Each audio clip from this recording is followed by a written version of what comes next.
Olá, meus amados, que a graça e a paz de Deus Pai, do nosso Senhor Jesus Cristo, seja com todos vós.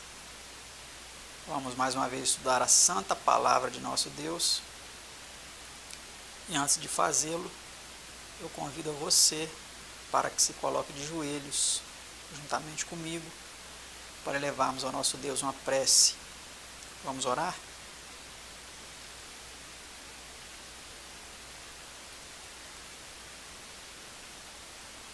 Santo e eterno Deus que habita nos altos céus, mais uma vez vamos estudar a Tua Palavra e queremos suplicar a iluminação de Seu Espírito Santo para compreendermos os assuntos aqui apresentados.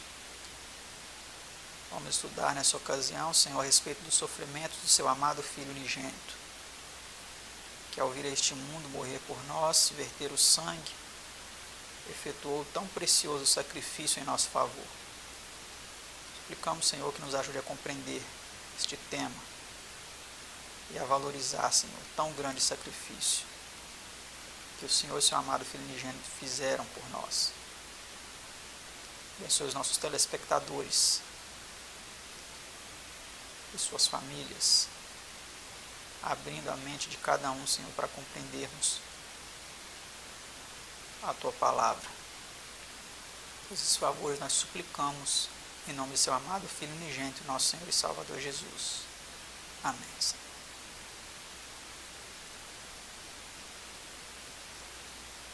O tema de número 38 tem como título Sofrimentos de Cristo. E é um tema um pouco longo, composto por 31 perguntas e respostas, mais algumas notas também. E nós vamos fazê-lo de forma bem dinâmica, sem tecer muitos comentários, porque é um estudo que já está também bem explicativo, bem didático, bem fácil de se compreender, né? Diferente do anterior, que foi um tema profético. Mas vamos então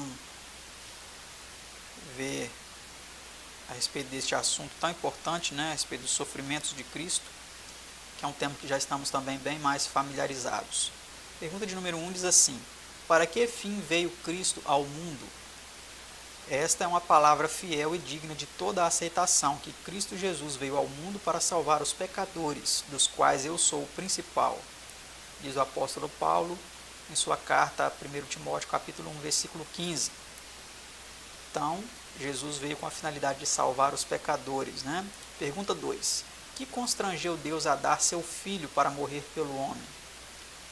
Porque Deus amou o mundo de tal maneira que deu seu Filho unigênito, para que todo aquele que nele crê não pereça, mas tenha a vida eterna. São João 3,16 e ver primeiro São João 4, 9 e 10 e Romanos 5, 8. Então, o que constrangeu Deus a dar seu Filho ao mundo foi o seu grande amor, né? Com que nos amou. Pergunta 3. Que disse o profeta que Cristo teria de suportar? Ele foi oprimido e afligido, mas não abriu a sua boca. Como um cordeiro foi levado ao matadouro, e como ovelha muda perante os seus tosqueadores, ele não abriu a sua boca. Da opressão e do juízo foi tirado. E quem contará o tempo da sua vida? Porquanto foi cortado da terra dos viventes. Pela transgressão do meu povo ele foi atingido. Isaías 53, 7 e 8. Tudo isso, né? Ele sofreu. Pergunta 4. Sabia Cristo de antemão o tratamento que haveria de receber? Vamos ver a resposta. Tomando consigo os 12, disse-lhes: eis que subimos a Jerusalém, e se cumprirá no Filho do Homem tudo que pelos profetas foi escrito. Pois há de ser entregue às gentes, e escarnecido, injuriado e cuspido, e havendo-o açoitado, o matarão. Lucas 18, 31 e 33. Então, note bem, Jesus sabia de tudo, porque ele conhecia as profecias referentes a si mesmo. Sabia que ele seria açoitado, escarnecido, cuspido, oprimido e finalmente morto. Sabia de tudo isso, né? Pergunta 5. Quão pesado foi o fardo que lhe oprimiu a alma na noite em que foi entregue? Vamos ver. Levando consigo Pedro e os 2 filhos de Zebedeu, começou a entristecer-se e a angustiar-se muito. Então lhes disse: a minha alma está cheia de tristeza até a morte. ficai aqui e velai comigo. São Mateus 26, 37 e 38. Então note bem que Jesus realmente passou por uma angústia tremenda. Sua alma estava oprimida, angustiada, extremamente, né? Pergunta 6. Que súplica de Jesus mostra que a redenção de um mundo perdido oscilava na balança naquela terrível hora? E indo um pouco mais para adiante, prostrou-se sobre o seu rosto, orando e dizendo: Meu Pai, se é possível, passe de mim este cálice, todavia não seja como eu quero, mas como tu queres. São Mateus 26, versículo 39. Essa foi a súplica de Cristo, né, que mostra a sua terrível angústia. Pergunta 7. Quão grande foi sua agonia de alma? E posto em agonia, orava mais intensamente, e o seu suor tornou-se como grandes gotas de sangue que corriam até o chão. São Lucas 22, 44. Então a sua agonia foi tão extrema que ele suou gotas de sangue. Pergunta 8. O que aconteceu depois de haver feito 3 vezes essa notável oração? E estando ele ainda a falar, surgiu uma multidão, e um dos 12, que se chamava Judas, ia adiante dela, e chegou-se a Jesus para o beijar. E Jesus lhe disse: Judas, com um beijo traís o Filho do Homem? São Lucas 22, 47 e 48. Então, logo após essa oração, né, chegou Judas, com aquela grande multidão ali, para entregar a Jesus, para ser morto. Pergunta 9. A que lugar foi Cristo levado? Vamos ver. Então, prendendo-o, o levaram e o puseram em casa do sumo sacerdote. E Pedro seguia-o de longe. São Lucas 22, 54. Então, foi para ali que Jesus foi levado, né? Casa do sumo sacerdote. Pergunta 10. Como o negou Pedro enquanto se achava em casa do sumo sacerdote? Vamos ver como Pedro negou. Um outro afirmava, dizendo: também este verdadeiramente estava com ele, pois também é galileu. E Pedro disse: Homem, não sei o que dizes. E logo estando ele ainda a falar, cantou o galo, e virando-se o Senhor, olhou para Pedro. São Lucas 22, 59 a 61. Então ali Pedro nega a Cristo, né? Pergunta 11. A que insultos foi Cristo submetido em casa do sumo sacerdote? Vamos ver então. E os homens que detinham Jesus zombavam dele, ferindo-o, e vendando-lhe os olhos, feriam-no no rosto, e perguntavam-lhe, dizendo: Profetiza, quem é que te feriu? São Lucas 22, 63 e 64. Olha só, toda sorte de humilhação, chacota que fizeram com o nosso Salvador. Pergunta 12. Aonde foi Jesus levado em seguida? E logo que foi dia, ajuntaram-se os anciãos do povo e os principais dos sacerdotes e os escribas, e o conduziram ao seu concílio. São Lucas 22, 66. Pergunta 13. Que confirmação conseguiram eles da parte de Jesus como causa para o condenarem? E disseram todos: Logo és tu o Filho de Deus? E ele lhes disse: Vós dizeis que eu sou. Então disseram: De que mais testemunho necessitamos? Pois nós mesmos o ouvimos da sua boca. São Lucas 22, 70 e 71. Então note bem, meus amados, que Jesus ele foi condenado à morte porque ele afirmou que era Filho de Deus.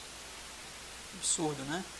Pergunta 14. Qual foi o passo seguinte em seu plano de conseguir que a autoridade legal levasse a cabo o plano ilegal deles? Levantando-se toda a multidão deles, o levaram a Pilatos. São Lucas 23, versículo 1. Pergunta 15. Querendo Pilatos soltar a Jesus, de que maneira argumentaram eles? Vamos ver então o que eles disseram. Mas eles insistiam cada vez mais, dizendo: Alvoroça o povo, ensinando por toda a Judéia, começando desde a Galiléia. São Lucas 23, 5. Esta tem sido sempre uma das acusações favoritas dos inimigos da verdade, contra a obra dos verdadeiros reformadores. Os romanos tinham por essa época uma lei que proibia o ensino de qualquer nova religião, pela qual a mente dos homens fosse perturbada. Então essa foi a desculpa, né, que deram, que Jesus estava perturbando, aí, estava ensinando, espalhando ensinamentos aí por toda a região da Judéia e da Galiléia, alvoroçando o povo, né? Pergunta 16. Que fez Pilatos quando ouviu que Cristo era da Galiléia? Vamos ver a resposta.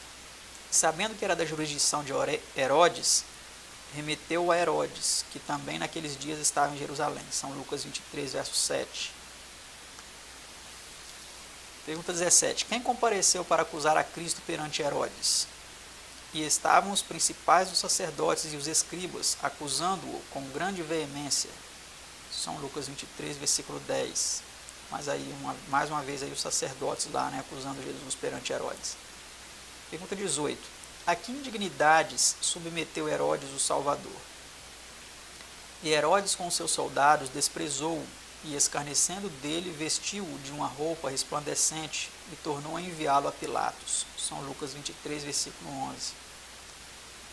Então aí Jesus teve também um tratamento novamente humilhante perante Herodes, né? Pergunta 19. Tendo Cristo novamente diante de si, que propôs Pilatos? Então vamos ver o que Pilatos propôs agora, nessa nova situação em que ele se encontra diante de Cristo. Não acho nele culpa alguma de morte, castigá-lo-ei, pois, e soltá-lo-ei. São Lucas 23, versículo 22. Mas será que eles ficaram satisfeitos, os sacerdotes ficaram satisfeitos com essa proposta de Herodes, de Pilatos, melhor dizendo? Vamos para a pergunta 20. Em lugar de consentir que fosse solto, que exigiram então os acusadores de Cristo? Mas eles instavam com grandes gritos, pedindo que fosse crucificado. E os seus gritos e os dos principais dos sacerdotes redobravam. São Lucas 23, versículo 23. Então a fúria daqueles homens foi se elevando cada vez mais, e eles clamando para que Cristo fosse então crucificado. Vamos para a pergunta 21. Embora Pilatos houvesse declarado que cria na inocência de Cristo, que cruel castigo ainda lhe infligiu? Então veja vocês, Pilatos acreditava que Cristo era inocente, e mesmo assim mandou que ele fosse açoitado, né? Vamos ver. Pilatos, pois, tomou então a Jesus e o açoitou. São João 19, versículo 1. Esse foi o tratamento, né, que ele recebeu por ser inocente. Imagine se ele fosse culpado, né? Pergunta 22. Que vergonhoso tratamento recebeu Jesus dos soldados? E tecendo uma coroa de espinhos, puseram-lhe na cabeça, e em sua mão direita uma cana, e ajoelhando-se diante dele o escarneciam, dizendo: Salve, Rei dos Judeus! E cuspindo nele, tiraram-lhe a cana e batiam-lhe com ela na cabeça. São Mateus 27, 29 e 30. Então, olha só, toda sorte de escárnio, de zombaria, de insultos, Jesus recebeu. Foi tratado de forma humilhante, degradante. E tudo isso por você e por mim. Ele recebeu esse tratamento por amor a mim e a você, para nos salvar do pecado, para nos resgatar da maldição do pecado, da condenação do pecado, que é a morte eterna.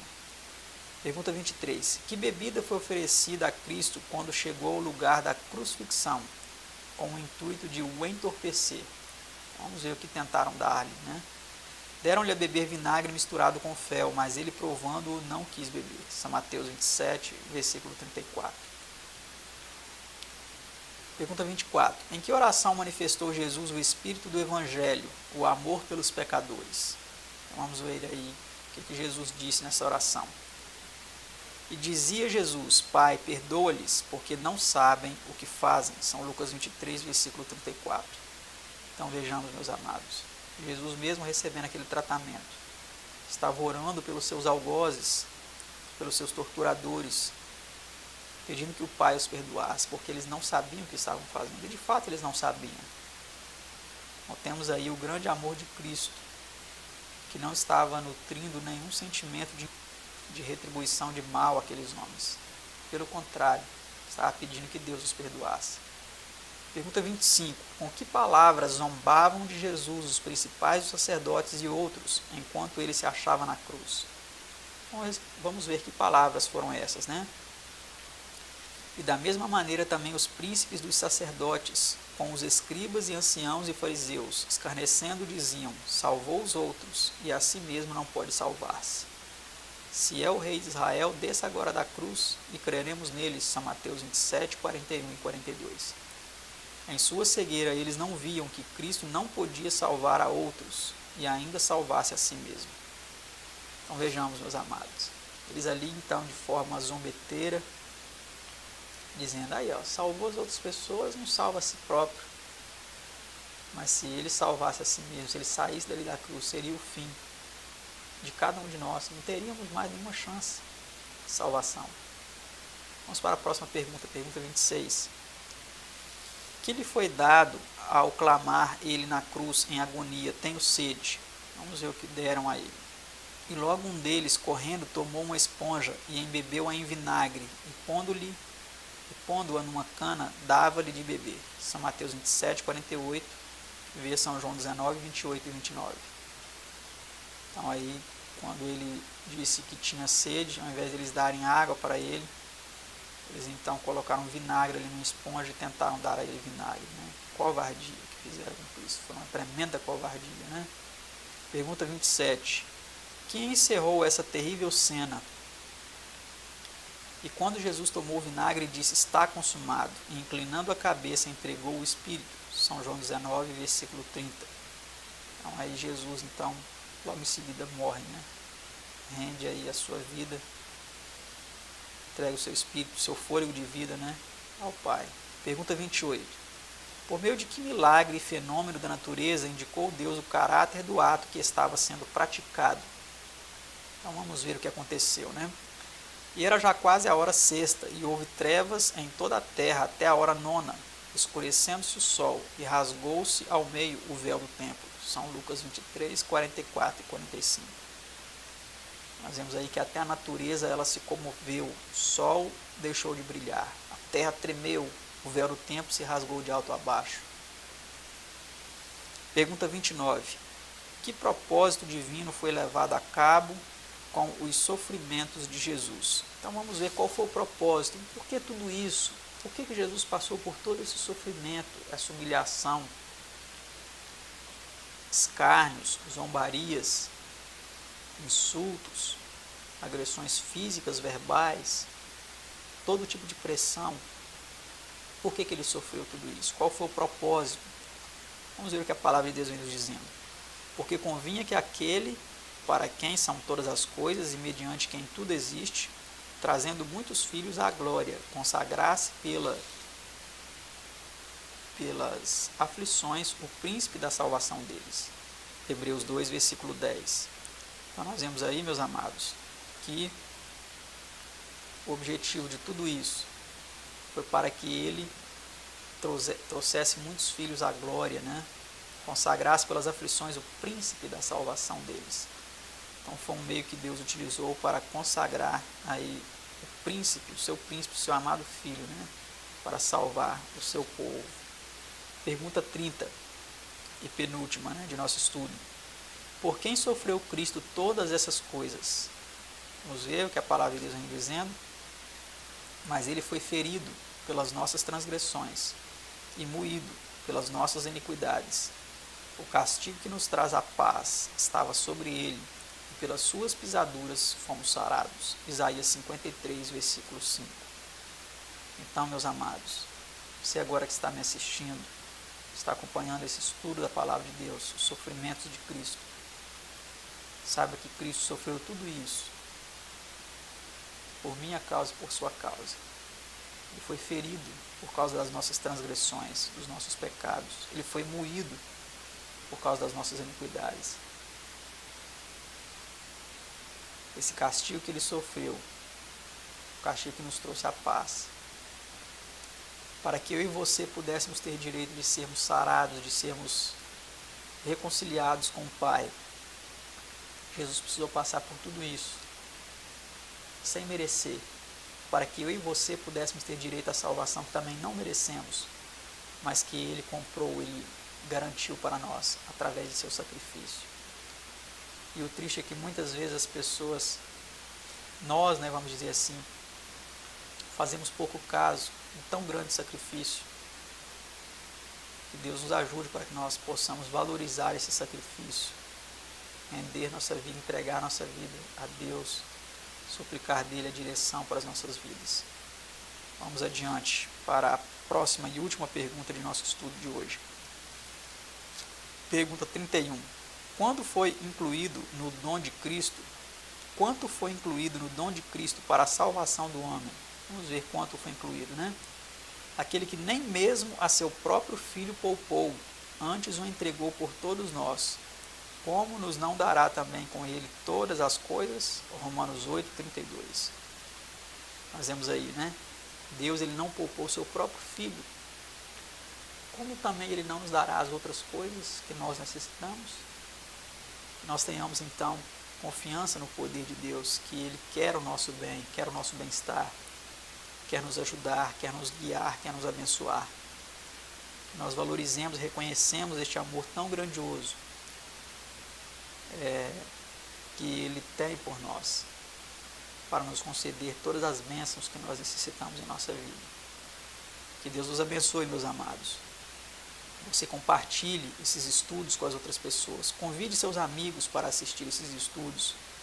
Organize ocasiões, né, próprias em sua casa ou em um local alugado, um salão, para transmitir esses temas tão importantes de estudo da Palavra de Deus, para que muitas pessoas então assim tenham conhecimento desses temas tão importantes para a nossa salvação, para a nossa instrução, e assim você compartilhe com outras pessoas esses ensinamentos tão importantes para a nossa vida. Que Deus os abençoe, obrigado pela sua audiência, obrigado por ter acompanhado mais um estudo da Palavra de Deus. Que Deus os abençoe e até o nosso próximo estudo, se assim Deus nos permitir. Tchau.